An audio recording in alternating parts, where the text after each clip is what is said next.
Welcome to another episode of Liberty Dad. Oh, goodness, tongue tied. Welcome to another episode of Dad Talk. This is my series to bring on everyday dads to talk about whatever is important to them or their thoughts on matters of the day to day as a libertarian dad. The goal of Dad Talk is really just to raise voices and only ask that whatever they talk about is related to raising their kids. On today's episode, I bring on Tyler Harris. So please welcome Tyler as he joins Dad Talk. Tyler, there Hey, you are, y'all. sir. How are you? There I am. Thanks for having me on. Absolutely. Getting a little tongue tied here. It's always fun when that happens because it happens once and then usually it seems to happen again. It's almost like when you're out, I don't know if you work with a lot of tools, but if you're using a hammer and you hit your thumb one time, your thumb becomes a target. Like Yeah. it's just like it's like there's a magnet all of a sudden put inside of your thumb that attracts the hammer again and again and again. Ask me how I know. Because yeah, we'll try to avoid the being tongue tied becoming that target. But Right. worst case scenario, we'll stumble through it together. All right. So I'm bringing you on, and I for some reason I don't have my notes exactly in front of me. So give me just a moment. I don't really have a lot of notes here, folks. I switched up my workstation here a little bit, so a little bit things are out of order a little bit. But you are here to talk about being a libertarian parent, that balancing the political socialization while fostering independence, agency, and self-expression. So let's just dive into that and tell us what that means. Yeah, that's a super meaty prompt. I'm No, super right? happy because that just sounds super cool to dig into. So political socialization, for folks that might not be familiar with the term or might understand it in different contexts, is really this idea of uh, how we develop as political beings, right? So how each of us as people kind of develop in our childhood to engage with the political systems and the political ideologies and the political frame of reference in our larger Mhm. societies.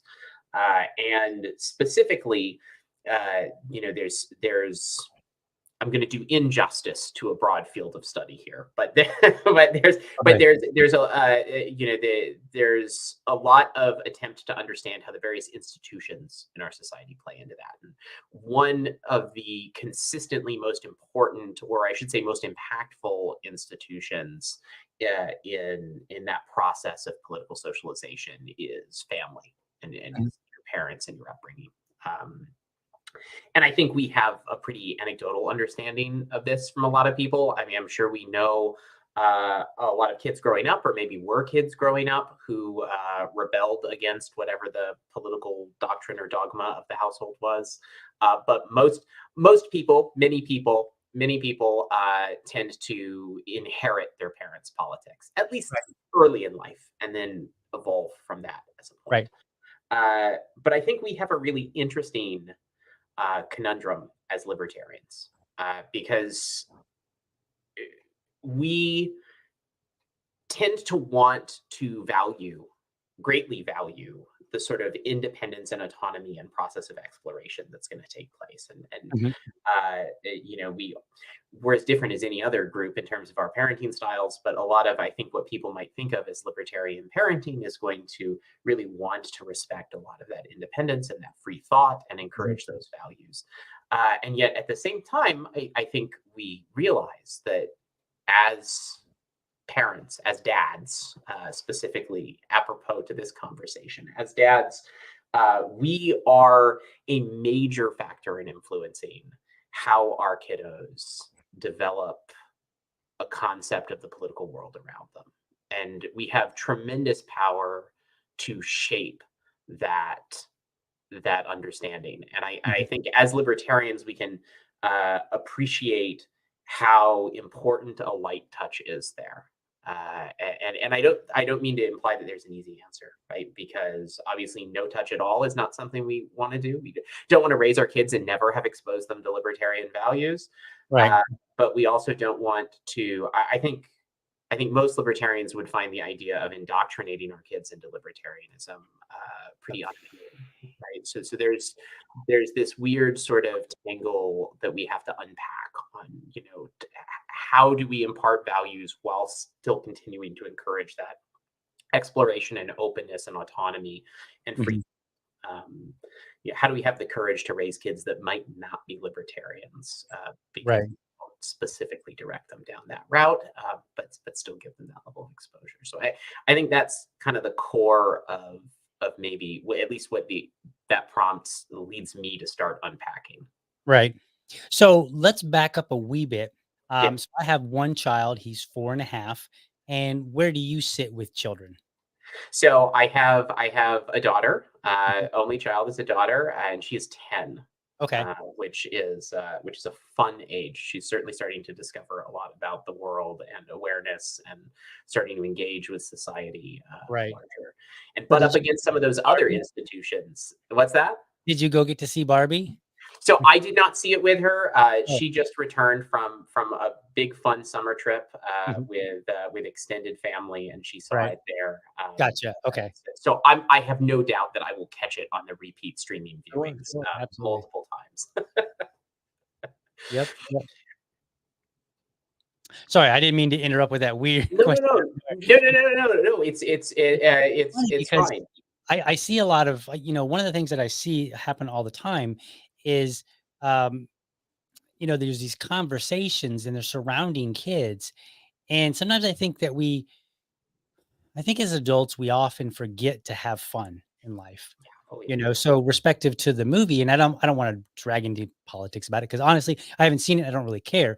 I just saw the trailer and I was like, okay, this looks like kind of a goofy movie, like whatever. So I wasn't too worried about it. But I remember seeing some people were talking, they're like, it's not a big deal, and I was like, honestly, if I had a daughter, I imagine that either my wife or me would be going to see the movie with her, I would assume. I mean, not a guarantee. I mean, you never know. Um, my son doesn't know about it. He doesn't really, there's no really commercials or anything, so he doesn't really get to see these things. And he's only 4.5, so he's got a limited scope of the world around him just yet. Um, but I just thought that was funny because I always envision myself.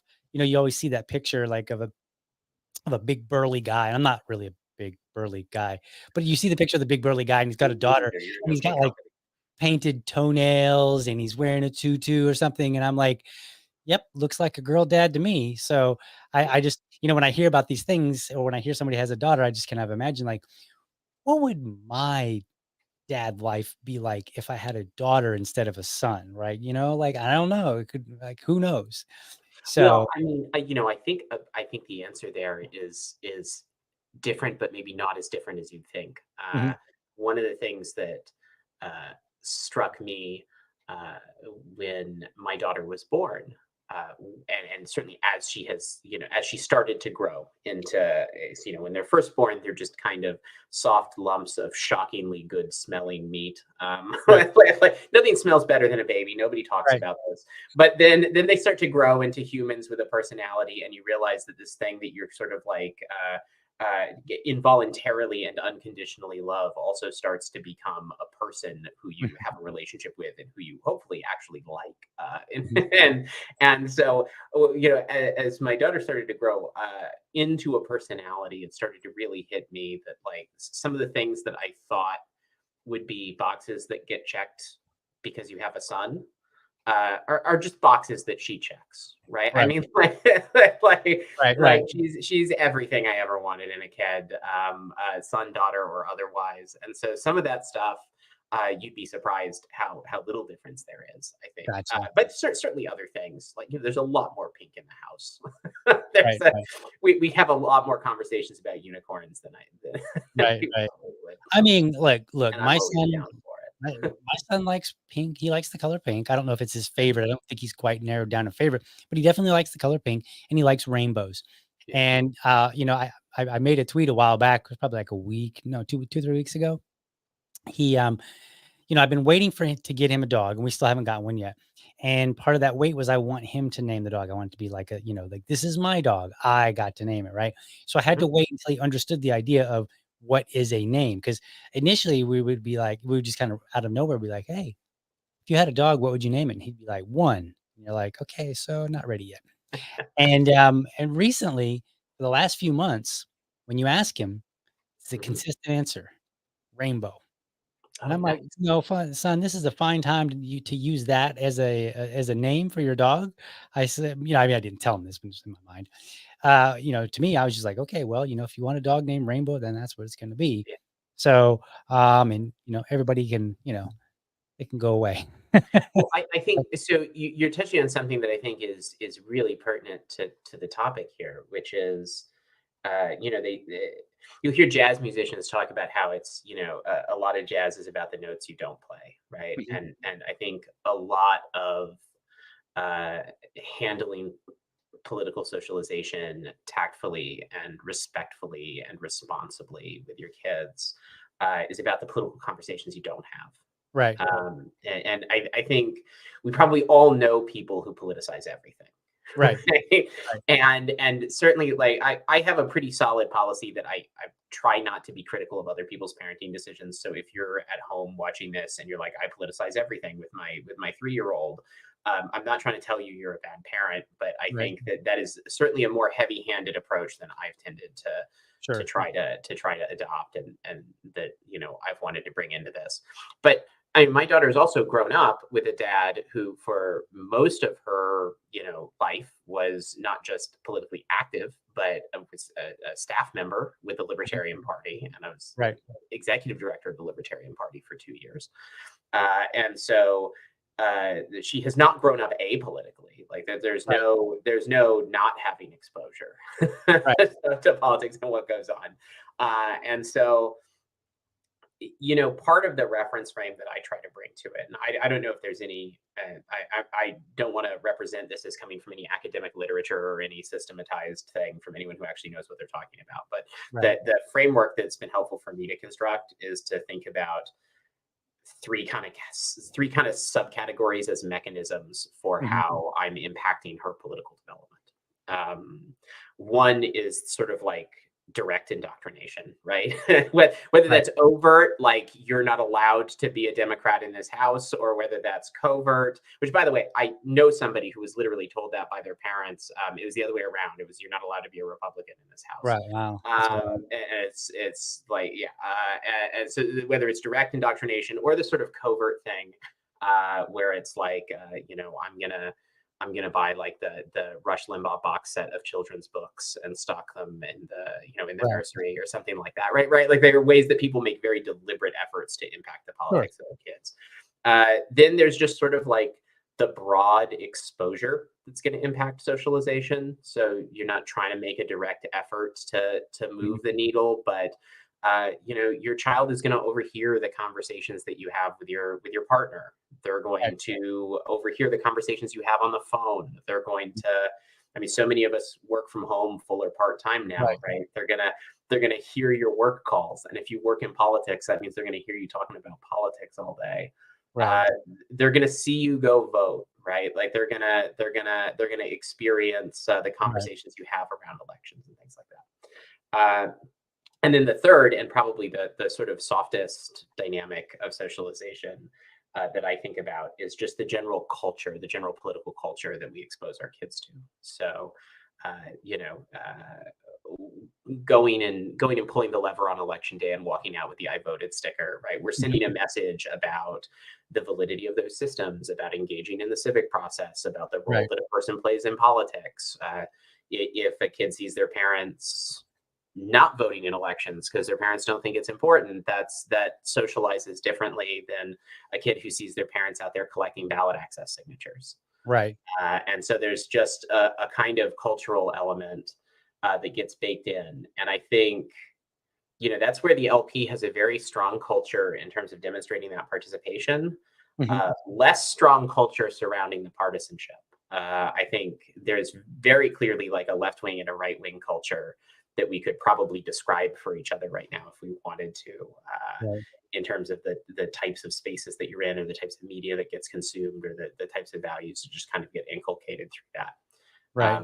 That's a little bit less strong in libertarian spaces. It seems like start to build our own culture in ways. And then oftentimes that gets kind of overshadowed by stuff that gets pulled in from borrowed left and right cultures. Right. We go deeper on that if you wanted to, but that's Yeah. kind of how I feel about it. But yeah, so I mean, across those three areas, it's not like, oh, don't do type one, but type two and type three are okay, or anything like that. I think we Right. all catch ourselves doing all of those things at some Sure. point in Sure. time, Sure. and probably all prevent ourselves from doing all of those things at some point in time. Where you go like, I'm not gonna necessarily have that conversation. About what some people think when they see rainbows these days. I'm just gonna Right. love that my kid digs rainbows, and we're gonna have a dog with the coolest freaking name in Florida. Right. Well, I think for me, I try to keep it so you hear online, or maybe you see online that people will say like, just let kids be kids, quit introducing them to things. And I really take it as serious as I can, not because of like I've not really read a lot of academic stuff. I'm just a simple guy, and I just look at it and I say, you know what? My kid's 4. I want him to be 4, and I want him to when he's interested in stuff, then we will engage in some way, and we've kind of always treated it that way. So, like, Mhm, early on, like, when we had, the, little plugs in the outlets to keep him from doing things, but when he started seeing us plug stuff in, he wanted to do stuff, so we started showing him, like, this is how you mhm, something in, and we would let him and under supervision, we would let him plug stuff in, and he would and so that's the kind of way that we have his two-story home, and so when he went over to the stairs, he wanted to start, he like crawled over to the stairs when he couldn't even walk. And I literally helped him crawl up the stairs, like mhm.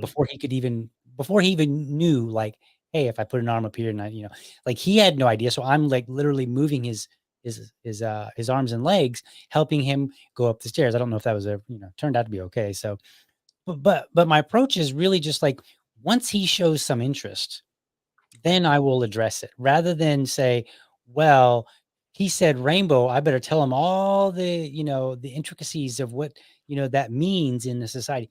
No, he likes a rainbow because he thinks it's like, pretty or nice or whatever. I don't know.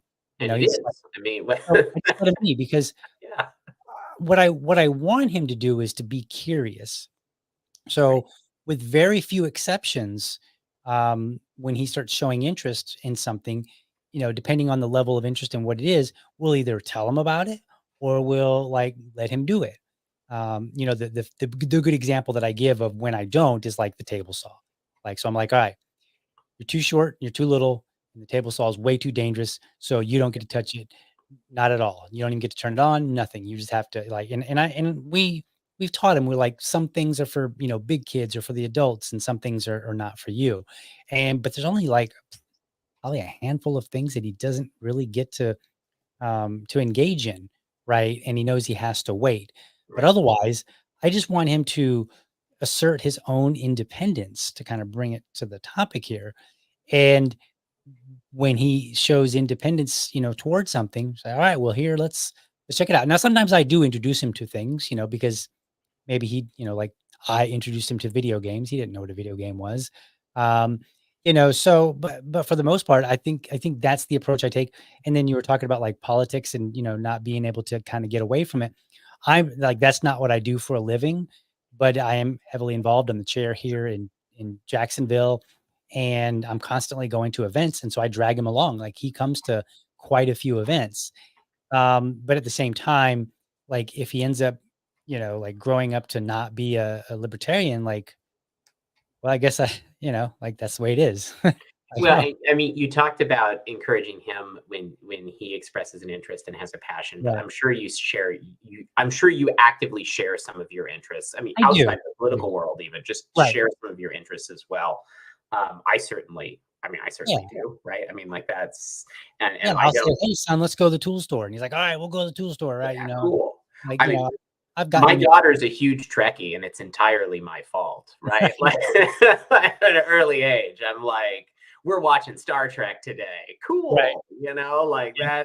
that's where, you share those passions that are things you care about, and, I think I have tended to approach like my involvement in libertarianism and liberty politics generally uh, from that angle, right? Like I share it with her like a passion. So Mhm. when but she knows that I'm really into politics. She knows that I'm a libertarian. She knows all of this sort of stuff.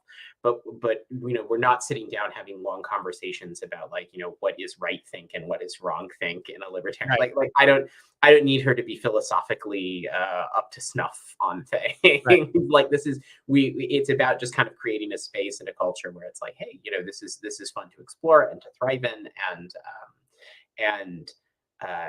this kids will come along with that at the level where they are, and I think we as parents have to sometimes restrain ourselves. I'll give you Right. a fun example of that. So it was the her, well, let's see here. Her first presidential election. Yeah, she would have been a toddler during the 2016 presidential election. And so I'm even before my involvement in the Libertarian Party deal, I go back to when I was 16 years old, I was a youth organizer Mhm. in Northern California. I mean, like my political activism goes back 23 years now. But I say that because it's an unhealthy reminder that I'm old. But but I hear you. but it goes back a long, long time, and so I have my election night rituals. Like I like to watch the coverage and Mhm. have sex state websites open and be pulling results as they come in, and especially in presidential election years, Mhm. midterms also. But it's always fun when the whole country's into it during a presidential cycle. So her Right. first real presidential election is like as a toddler who's kind of aware of the world.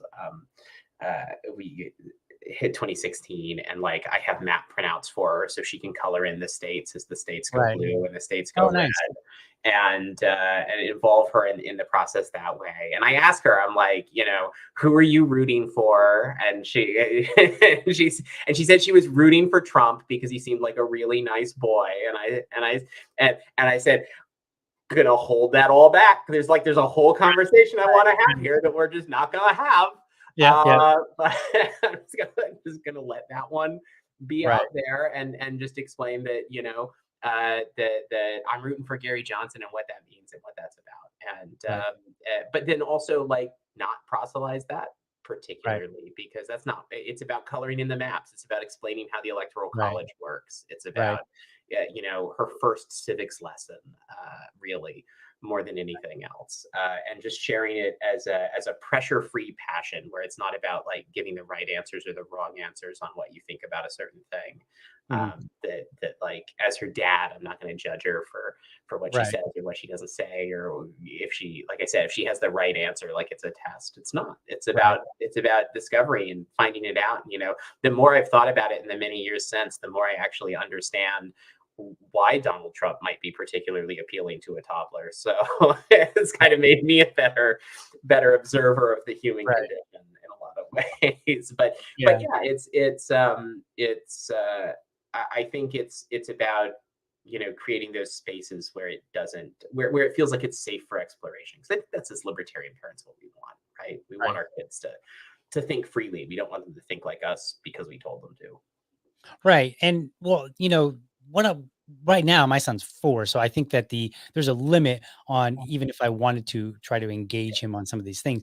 But I do try to engage certain principles that I think are very healthy, and I try to do it in a way that makes sense to him. So like a really good example of that, we're all about private property and Mhm. ownership. And he had a friend over one time for a little play date and he was in his playroom playing, and he decided he didn't want his friend to play with this certain toy, and it had a whole bunch of parts. And he was like, "No, you can't play with this." And on one hand, I know it's very common for parents, and again, I'm not judging anybody. I'm just saying what I did.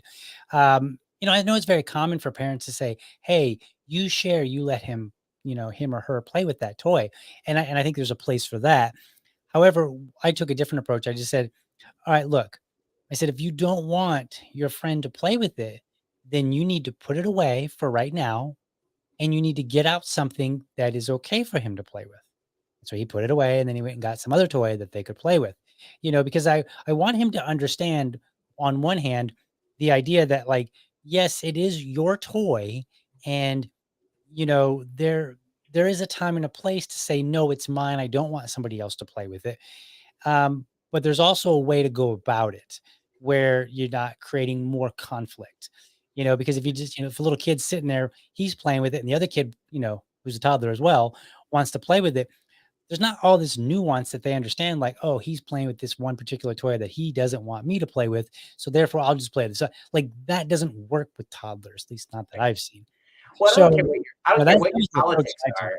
Yeah, I mean, like being able to read that human situation is an important life skill, right? And so, if every lesson is a political lesson, that leaves a lot of a void, right? That leaves a big gap that's not going to be covered by.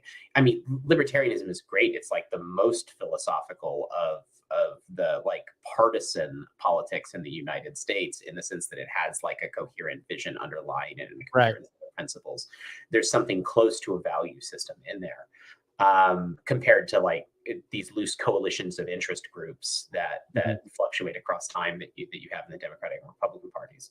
But I think that still, if all you did uh, was just teach your kid things coherent with libertarian principle, right?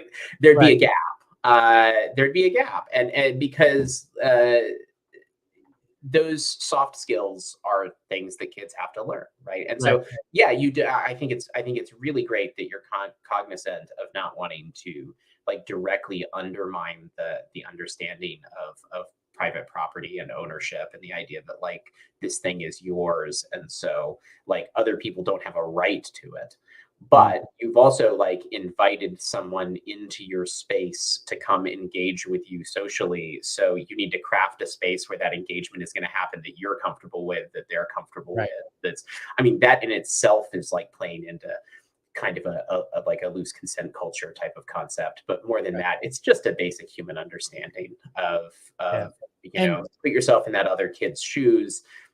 You can invite them into a space surrounded by toys that are yours and they have no right to play with, and you don't want to extend that right to them. But that's also just kind of a terrible thing to do to that kid, right? yeah. So And don't do that. Let's ultimately, create a different experience. right. And ultimately for me, not and this may annoy some of libertarians if they're hearing this, I would actually like, to me, it's more important that my son learn how to engage well with people around him than to necessarily adopt the libertarian values that I hold, and the libertarian values and principles, be they political or social, right? Like, and there's a little bit of overlap there.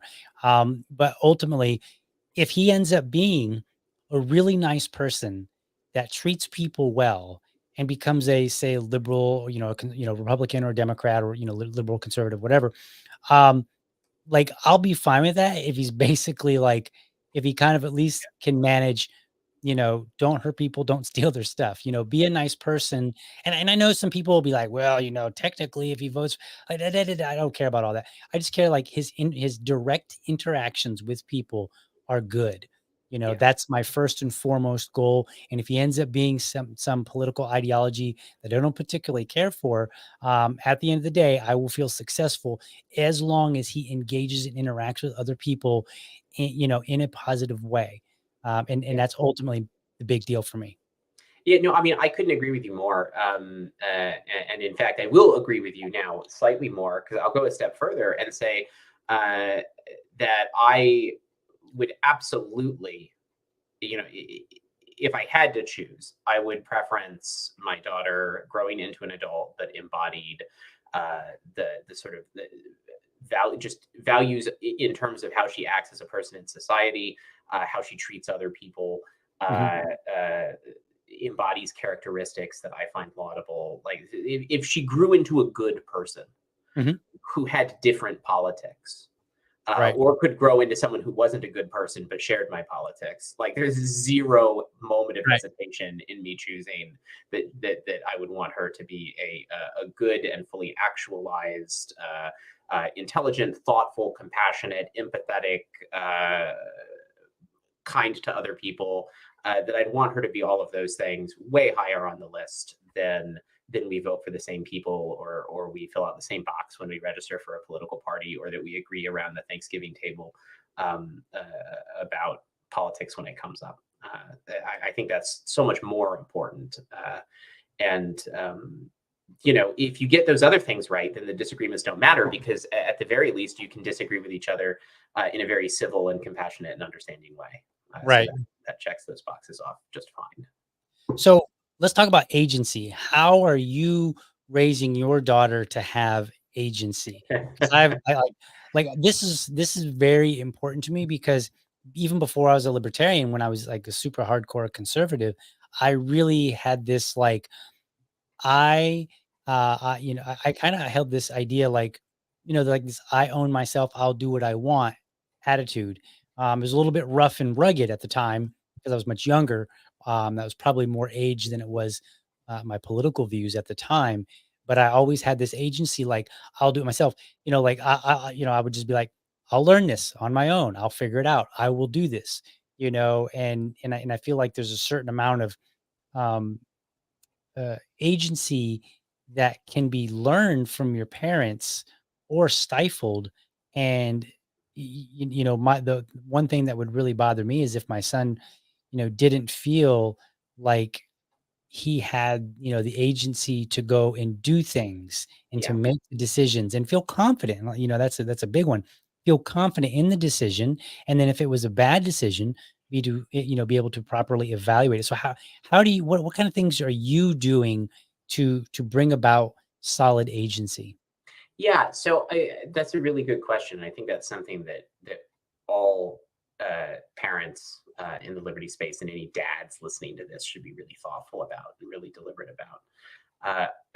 I think that it's pretty documented, at least to my satisfaction, it is, that the way that people build up that sort of strong confidence in their ability to make decisions and commit to decisions and have that sense of agency in their lives is by practicing first on a lot of smaller things. Mhm. Yep. And so I think at every stage of development there are these opportunities for thinking as a parent, like, what does independence mean in this stage? What does agency mean in this stage? What are the decisions that my daughter can be making at the age where she is? What are the responsibilities that she can be taking on?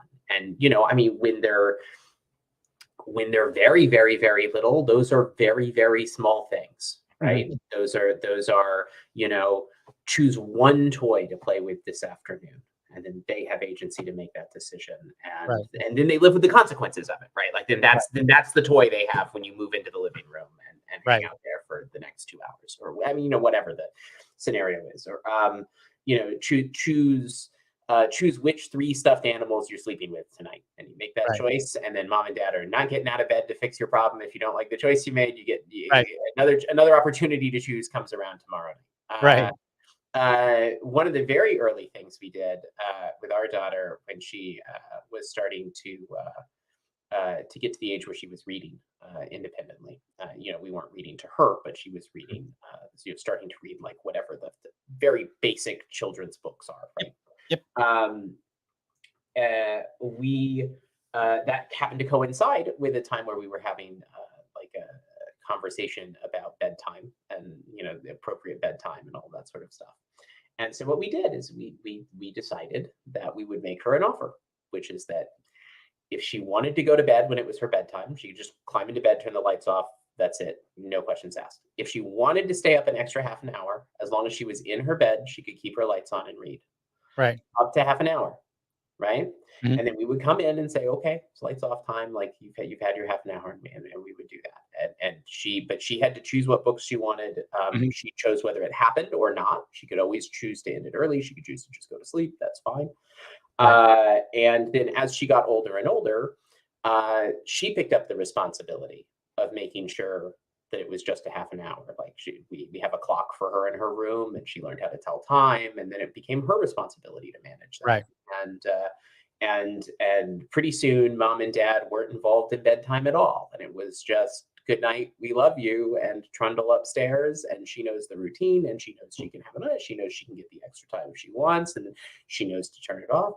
And there are stumbles along the way, a couple Yeah. of times here and there along that journey where where she blew through the time horizon and didn't go to bed when she was supposed to, and so we had to deal with that and have a talk about that,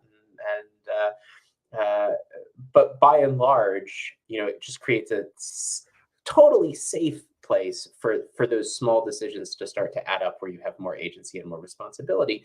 And then we're at a really fun age now. Mhm, We're on a beautiful neighborhood, very safe place, and we're at mhm. the age now where we get the knock on the door, and it's friends asking if she can come out and play, and we say okay, but you have to be back at a certain time, and she wears a watch and she manages her time. She's home when she's supposed to be, Right. and so she's now grown to a point where that's what agency looks like, is you get to manage a certain amount of your life, but Mhm. you have to do it responsibly. You have to be home on time. We have to always know where you are, what friend's house you're going to, and all of that. And it gives you, again, that space to build confidence that you're able to take on responsibility and make decisions, and do all of that. I think if you skip those early steps, you end up getting in real trouble as a parent, because all of a sudden you have a kid who's 16 or 17. They have a car, they're out there driving in the world, and if they haven't built that agency and decision making along the way, I think that becomes very scary, Oh, and yeah. for them as much as for you.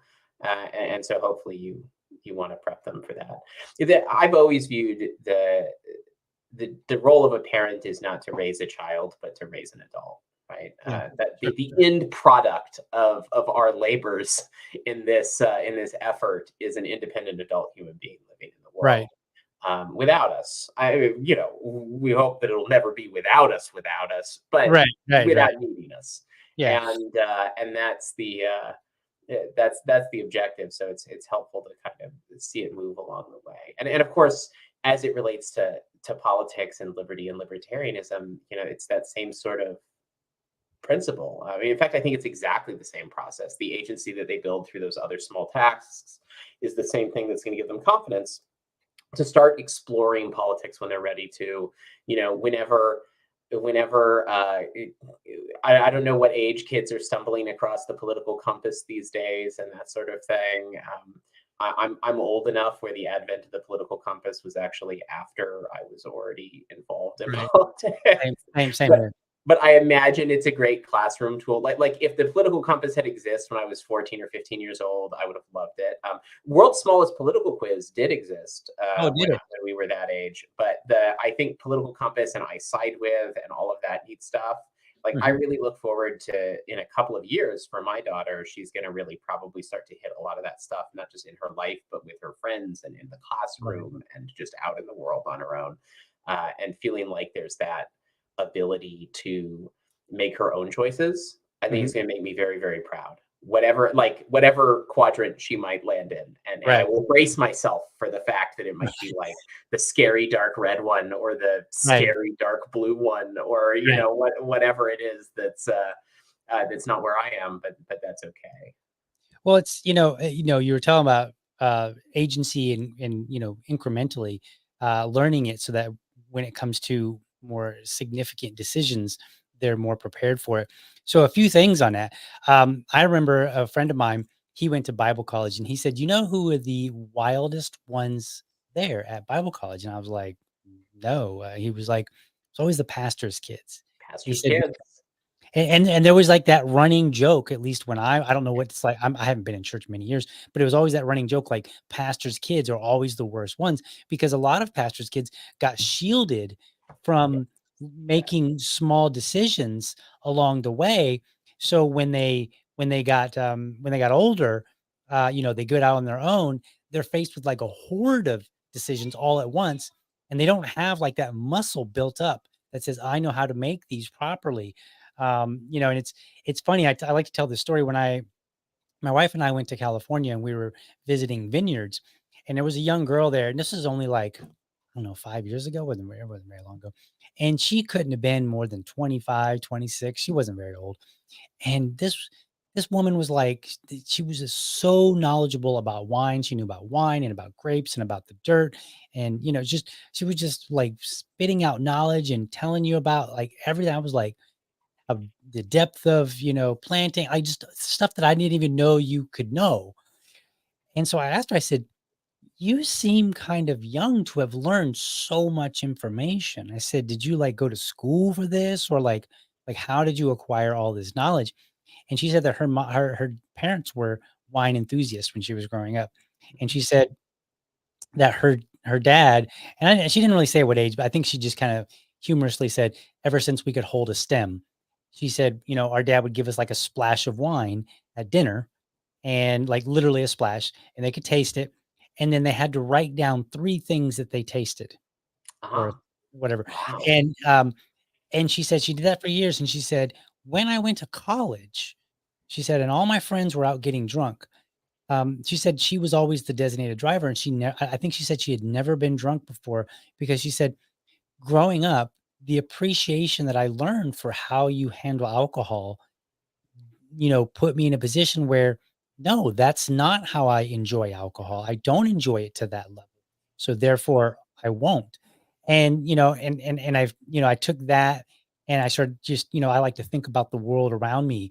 I'm very much like an observationalist. And so I'll just observe just different things, and I'll just start pulling them together and kind of making sense of the world. So it's kind of like my way of studying the world, if you will.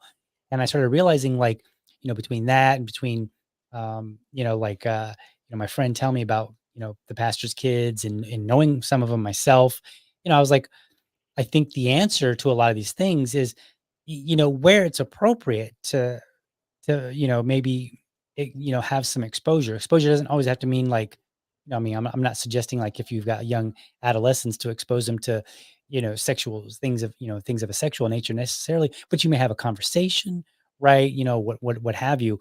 And I think it starts, I think you have to start early with that agency, and allowing, and encouraging, maybe encouraging more than allowing, but encouraging the stepping forward in that agency.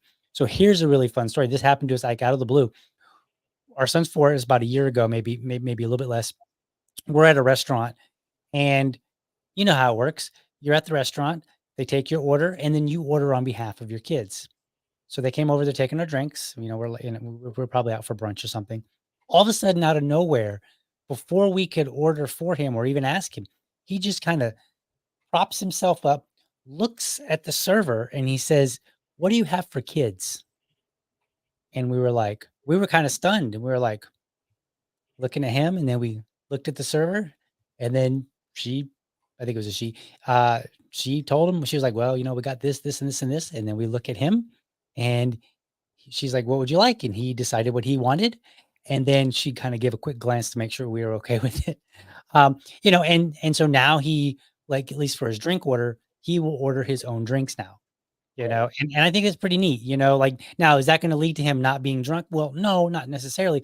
But what I think is, once he starts coming in contact with decisions that are a little bit more on the critical side, he will have learned how to make decisions. He will understand the value of making one choice over another, learning to live with the choice. Like, oh man, I got chocolate milk, but you know what? I really want fruit juice or something like that. Well, sorry, son, you ordered the chocolate milk and they've already brought it to you. So on, those kind of things.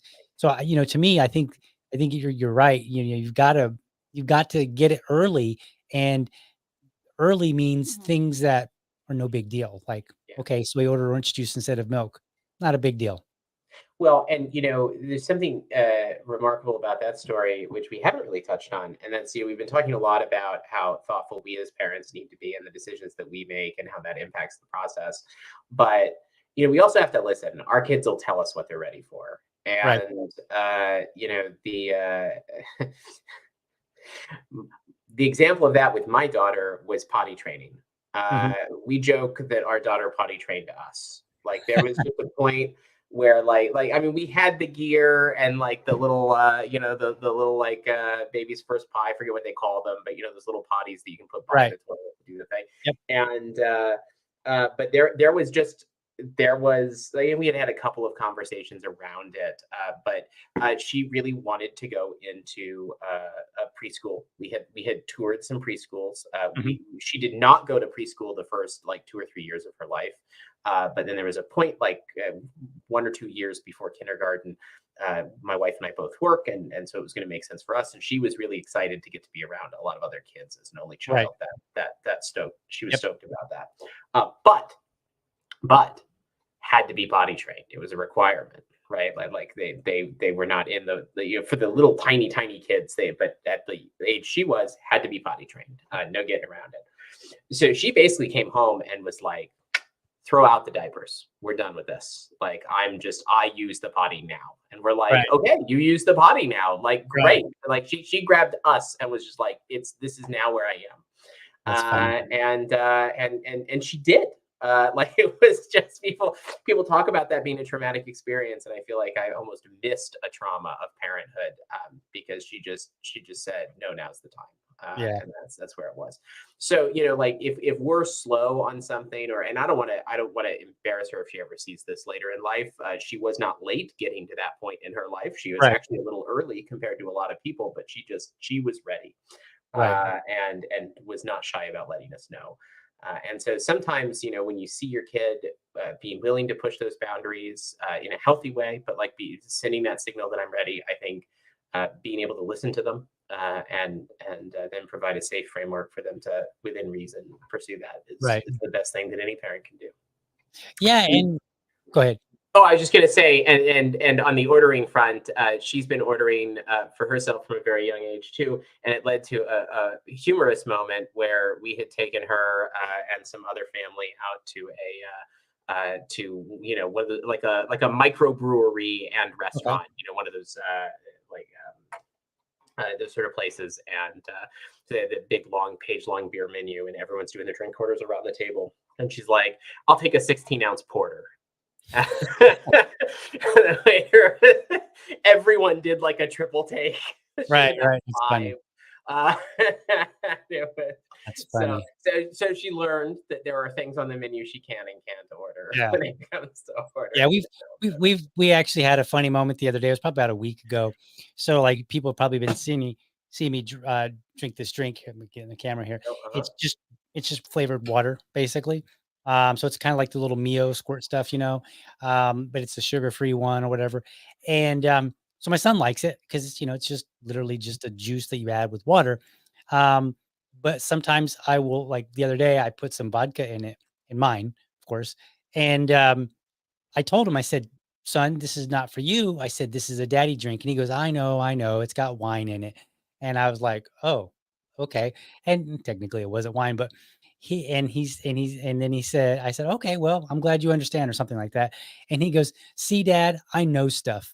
Like this 4.5-year-old literally was like, see, dad, I know stuff. And I was like, and to me, one of the most fascinating things to watch is the development, because it's just like that. It's like out of nowhere, all of a sudden, they do know stuff, and you're like, where did that come from? Because it's not something I actively taught you, um, and in most cases, hopefully it's not too bad. We did have a little minor run in the other day. He was like, "What the hell?" And I was like, "Son, little kids say what the heck." Yeah, And so I've been trying to let's work have with the them on that. talk about words that you will hear but not say. Yeah. Luckily luckily, so far, that's the Yeah, extent of what he's heard. Now, we're not I'm not a prude or anything, and I don't, not swear ever, but I generally try not to yeah, unless I'm hanging out with the guys or something like that. However, I'm kind of your typical dad where if I'm working on a project and something goes wrong, which usually happens, there's going to be some profanity. So, I try to keep it, you know, under control, but sometimes I get so irritated, and that's the way I've always had my outlet, for as long as I can remember. So now trying to curtail it, you yeah. know, when there's little ears around is, especially in the heat of the moment, can be a little bit challenging. But luckily we're only dealing with hell at the moment. So, Yeah, well, um, and yes, we're the role models, and I don't think there's a dad. If there is a dad alive that has ever assembled a piece of furniture without swearing, I want to meet this man and shake his right. but, I hear but, you. but outside of that, right? Like, especially as your kids get older, they start to exist within a media landscape, and there's a wider environment out there. Friends at school and that sort of thing, Mhm. but then also shows that they watch or movies Yep. that you watch. Movies, even if you're watching them together. Right. I mean, at 10 years old, I'll watch stuff with some pretty salty language and around my daughter. Um, if for no other reason than I know that she's proven herself responsible enough to Right. Right. understand the difference between something she might see on a movie or you know Right. uh, some cop show on TV or something like that, and not go walk that into the classroom the next day as something that's okay for her to be replicating. And so, I mean, that speaks to that same level of kind of demonstrated responsibility and small packets leading up to that, right? Yeah. Uh, uh, and I think that's good. I mean, that's just the healthy way that we grow into being confident, responsible people that have. Because I mean, something theoretical, philosophical, something like agency is intrinsic and all this other stuff. But if you're not confident enough to exercise that agency, like that's what we really want in our kids, right? Right. We want them not just owning themselves, but asserting their self ownership. Right. And that, I think, you have to practice your way into that with these sort of safe little quantas of that along the way. We But the had a profound we had experience a to see them hit each of those gates, and sometimes realize that they're ahead of you. Is I mean, that's just one of my favorite parts about being a parent is whenever she surprises me by being, already at some stage that I didn't even think we were close to hitting right. yet in terms of what she's capable of doing or what she's able to handle. Or, I mean, she has a small chore list now that earns her an allowance, right? Mhm. And so we have a transactionalized relationship where she has a way to earn $5 a week if she's willing to perform certain obligations. If she doesn't get paid, and Right. if it doesn't have it has to happen in a way that is satisfactory, right? You have Mhm. to please the client, and there's and but that was all her initiating, right? That was all her saying, hey, I think I'm ready to be earning an allowance. Mhm. But and this is the self-awareness she has. She said, I think I'm ready to be earning an allowance, but I don't want to go too far. Like I don't want to try to earn, like I don't want to take too much on, and I don't want to try to earn too much. Like I want a Right. small way to start earning an allowance. I'm like, okay, I think we could do that. It's a Right. very Right. responsible request. Yeah, I think we'll Yeah, work. absolutely. So we'll be I think we're starting to get into the stage of teaching him to assert himself in a way that's, appropriate. The other day, so was it last week? I think it was last week. Um, one of my neighbors is a pastor at a church, like literally around the block almost. And so he was like, "Hey man, our church is doing a, vacation Bible school from like 9 to 12, Monday through or Tuesday through Friday or something like that." So on Friday, they, to end it, they brought in this huge water slide, like this, one of those like bounce house blow up type things. But instead, this was one just like a water slide and had like a little pool at the bottom that they would all slide into. And so, like, there's, a good 20 kids, 25 kids. I don't know, there's a bunch. And they're all, lined up, walking up the ladder and then sliding down, having fun, splashing, all that stuff. And so I'm over talking with my wife and some other people. And I look over and my son is outside of the blow up pool thing and slide. And he's standing there and he's kind of looking over in my direction and he seems like he's talking. And I'm like 15, 20 feet away. So I walk over and I'm like, hey, buddy. And as I get closer, I can see that he is upset about something. So I was like, well, what are you upset about, buddy? I'm like, what's going on? And he's like, that kid, he just points over in the direction. He's like, that kid said I wasn't allowed to play on this anymore. And I said, no, no, no, you can play. I said, you just need to, and I was like, it's okay. And he's like, no, no, he said I wasn't allowed. And I said, well, and I was like, well, he doesn't own this. And I said, and if somebody doesn't own it, they can't tell you that that you can't play on it. And then I saw that the pastor happened to be standing about 5 feet away. And I said, you know what? I said, that man right there, he's in charge. I said, you go ask him. And I bet you he'll tell you, you can, and then he saw me pointing at him. So he comes over and, he's like, yeah, yeah, go in and play. So then later, I'm talking to him, so I'm like, because he's 4.5, and I mean, he understands a lot, but I mean, like to me, the biggest challenge is to teach a child to be assertive, but not over assertive. Right. Um, and so, I sat him down. I'm like, hey, we're talking later, and I'm like, all right, buddy. I'm like, if a kid tells you that you can't play on something and it's not theirs, I said, you just need to tell them that, yes, you can play. And then I think I repeated that line. I was like, just tell them you do what you want, which may not be the best advice. Exactly. But that's kind of how I'll be like, I'll do what I want. Um, I you was know, gonna say you got like 10 or 11 years and you were gonna regret teaching that phrase. I know. Yeah. I was thinking of that whole, like, was it Ron Swanson where he pulls out the paper and he's all like, Yeah, I've he's got a like, permit. yeah, he's like, I do what I want. And that's just kind of, I was thinking like, when it comes to other kids, but but I want him to assert himself when it's appropriate, because I don't want him to sit on the side, because what happens when I'm not there, right? Right. Or if I'm, I've got my back to him talking to some people and I don't see that maybe he's no longer having fun. I want him to be able to go back and say, no, I can play, and just continue doing it, and in some way try to assert him, because I have noticed that he is, like, he can be a little bit more on the passive side, and that's fine. But I just want to make sure that he doesn't end up losing out, Yeah. right? Well, and that's When he part of doesn't need to. the practicing small, what you're gonna in your life end up using as a skill large, right? I Mhm. mean, everybody who's had to go in and negotiate a contract or demand a raise from their boss, or negotiate some international peace agreement, Right. started out negotiating on the playground.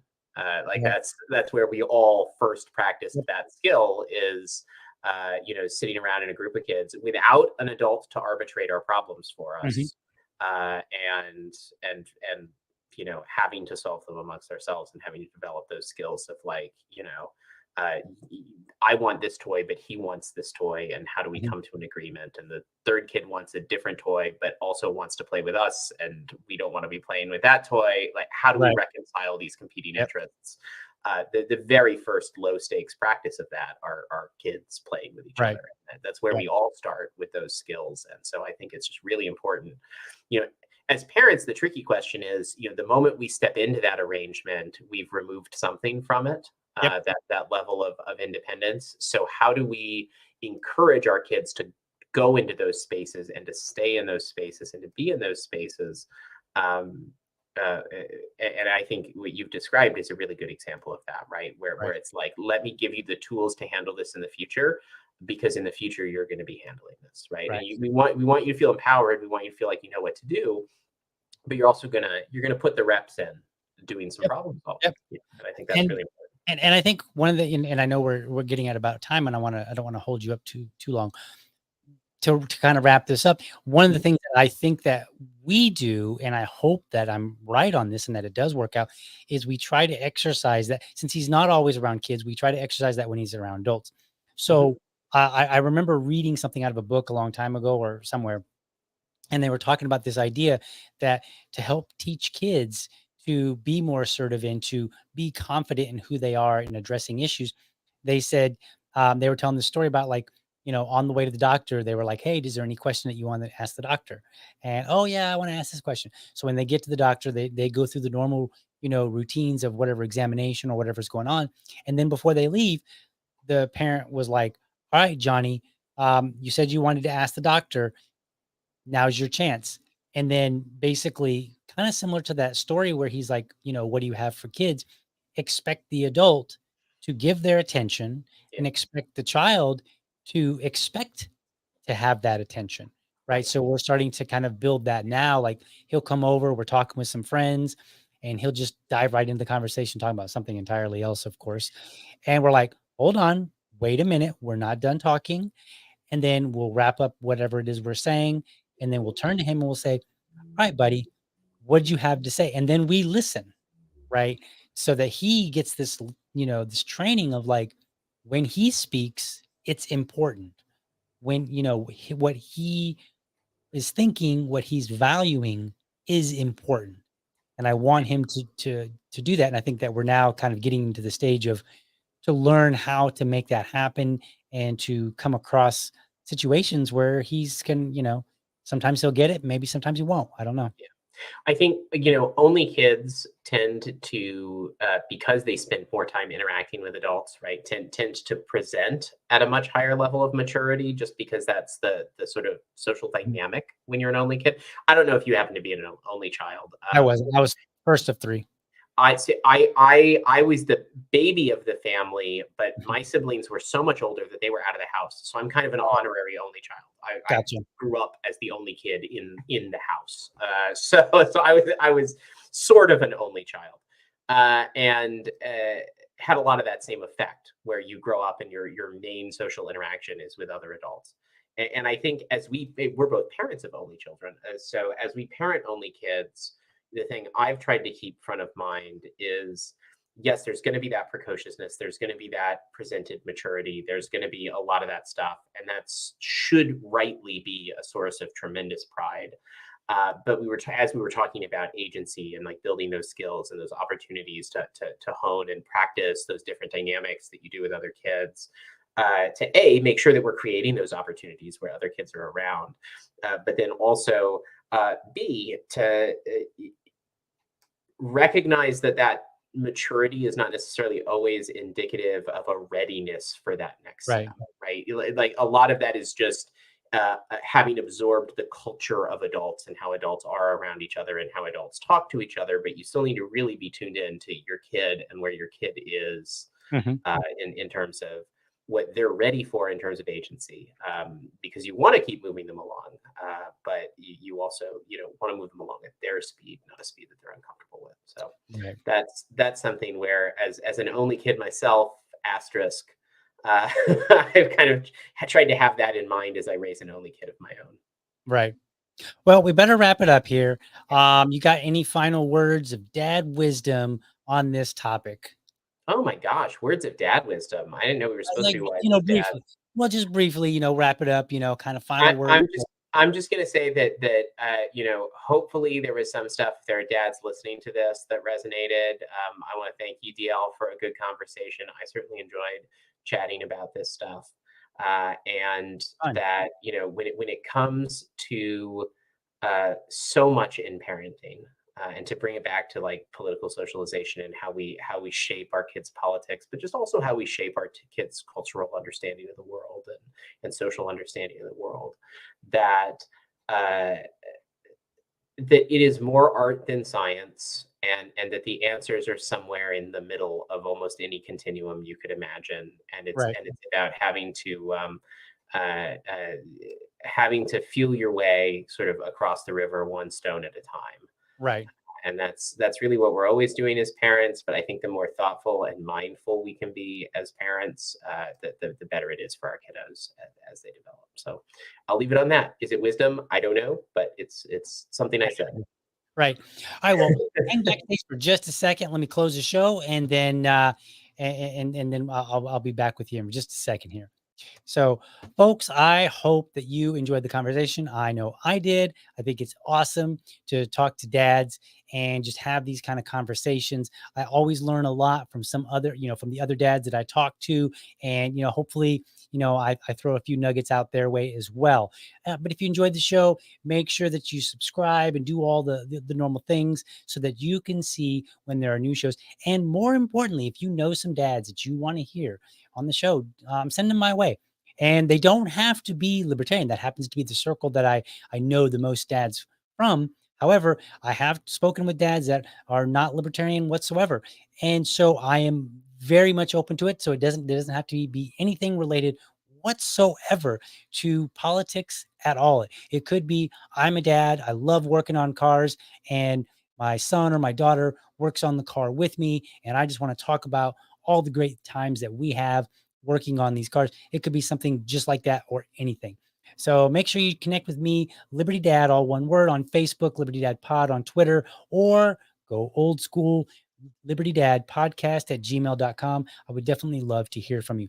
And I want you to remember, folks, if you're a champion of liberty, your business is people and your product is liberty. I want you to have a great week and catch you next time. I am